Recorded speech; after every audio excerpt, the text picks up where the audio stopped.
Hi everyone, it's Mrs. Berry here. As always, I'm missing you in the library and can't wait to see you soon. I'm going to read part of a really fun book to you today. It's called Dear Peter Rabbit by Alma Flor Ada. And in this book, some famous fairy tale characters, which you may see here on this cover, are writing letters to each other. We may discover some surprising connections between the fairy tale characters. I do have permission from Simon Schuster to share this book with you. Before we look at the first letter, here's a picture. One of the pigs inside his hut writing a letter, and look who's watching him from outside the hut. And before we read this first letter, let's talk briefly about the parts of a letter. This is the date that the letter's being written, and if you were writing, you would also put the year, 2020 or whatever the year is. And this is who the letter is from. Then we've got the inside address. This is who you're writing to. The greeting, the body, that's what you want to say, the closing, and the signature. So in this letter, Pig 1 is writing to Peter Rabbit. Dear Peter, have I got news for you. You know how much I've always wanted to have my own house? Well, last week I got lucky. I met a farmer with a big load of hay who offered to let me have some. Pig 2 is still working on his stick house, and Pig 3 is taking forever to finish his brick house. But my beautiful straw house is all finished and ready. I will be having a housewarming party next Thursday the 19th at 5 p.m. So please hop on over and help warm up my house. See you there. Your good friend, Pig 1. And a housewarming party. You don't really warm up the house. That's just a time to go see someone's new house and welcome them to their new home. On this next page, we're going to read a story written from Baby Bear to Goldilocks. And look at Goldilocks' last name, Goldilocks McGregor. We may come across that last name again in another fairy tale. Let's see what Baby Bear has to say to Goldilocks, and I'll show you the picture in just a moment. Dear Goldilocks, your letter is the best. My grandma always sends a Christmas card and a birthday card, but yours is the first real letter I've ever gotten. Wow! I am sorry that you broke my chair, too. It is my most favorite chair, but don't worry. My father fixed it and painted it green because green is my favorite color. Dad says the chair is so strong now that it won't break even if you sit on it again. Mom says come visit any time. Dad says it's okay too, but knock on the door first before you come in. Let me know when you are coming. I'll ask Mom to make us some chocolate cake. She makes the best chocolate cake in the whole world. Your new friend, Baby Bear. You'll notice that sometimes the body of the letter can be more than one paragraph if you have quite a bit to say. And here's a picture of Baby Bear sitting on his desk writing to Goldilocks.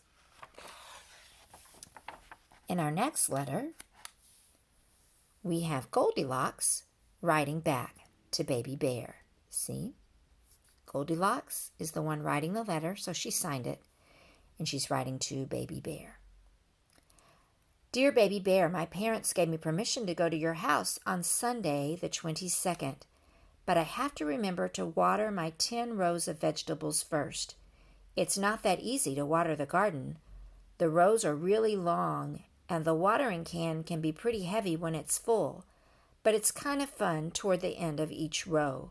Sometimes, when the sun is shining, it makes a little rainbow right there, as I'm making it rain over the vegetables with her watering can. We're right here. Lately, some vegetables have been disappearing from our garden.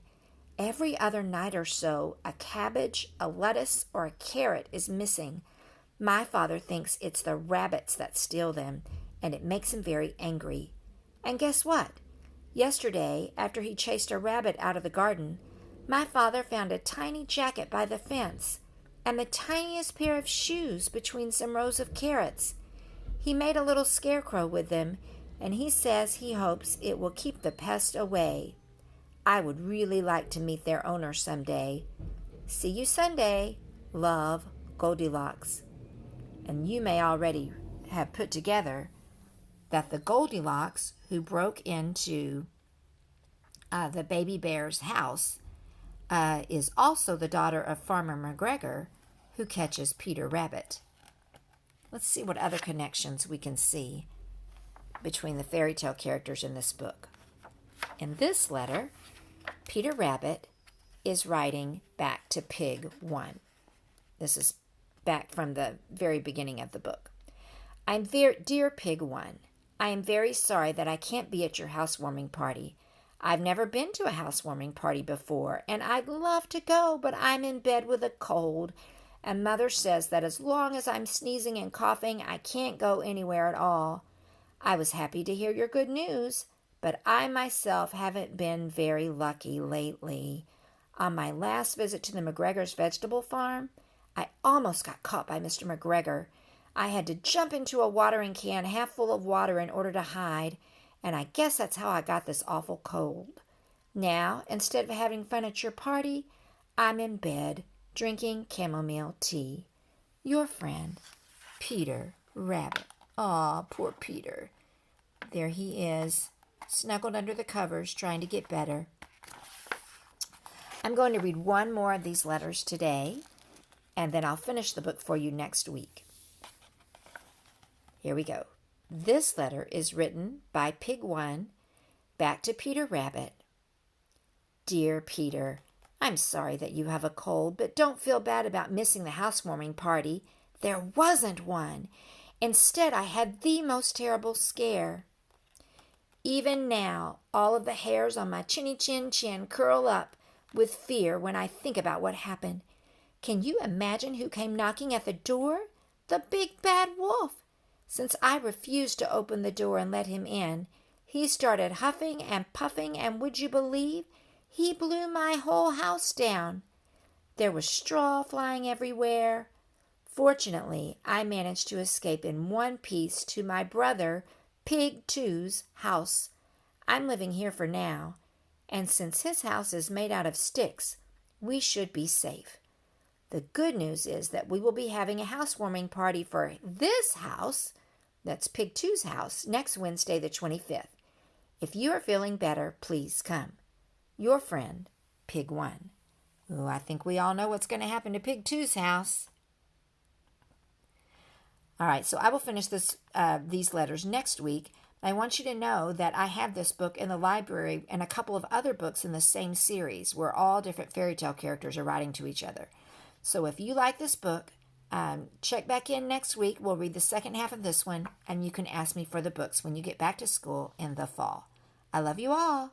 Take care.